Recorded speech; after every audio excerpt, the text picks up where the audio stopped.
स्वातंत्र्य दिनी 15 ऑगस्ट रोजी आरोग्य विभागातील उल्लेखनीय कामगिरीबद्दल गडचिरोली येथील आशा स्वयंसेविका उमा तिरुपती चालूरकर यांना लाल किल्ला नवी दिल्ली येथे उपस्थित राहण्याचे आमंत्रण देण्यात आले होते।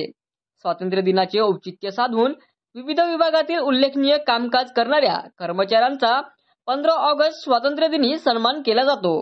तसेच या सोहळ्यात त्यांना उपस्थित राहण्यासाठी आमंत्रण केले जाते। यामध्ये जिल्ह्यातील आशा स्वयंसेविका उमा तिरुपती चालूरकर यांना आमंत्रण केले असल्याचे जिल्हा परिषद मुख्य कार्यकारी अधिकारी आयुषी सिंग यांनी सांगितले। महाराष्ट्रातील 2 आशा व 1 NM ना आमंत्रण होता। महाराष्ट्रातील गडचिरोली जिल्ह्यातील अहेरी तालुक्यातील या आशा स्वयंसेविकेला हा मान मिळाला आहे। महाराष्ट्रात फक्त 2 आशांना हा मान मिळाला आहे। त्यामध्ये गडचिरोली जिल्ह्यातील आशा स्वयंसेविकेचा समावेश असल्याने त्यांचे आरोग्य विभागातून तसेच सर्व स्तरावरून तिचे अभिनंदन केले जात आहे।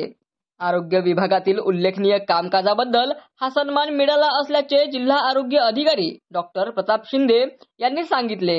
तसेच स्वातंत्र्य दिनाच्या पूर्वसंध्येला 14 ऑगस्ट रोजी स्वातंत्र्य दिन उत्सवानिमित्त आशा स्वयंसेविका उमा चालूरकर यांना दिल्ली येथे विज्ञान भवनामध्ये केंद्र आरोग्य व कुटुंब कल्याण राज्यमंत्री अनुप्रिया पटेल यांच्या हस्ते पुरस्कार देऊन गौरविण्यात आले आहे।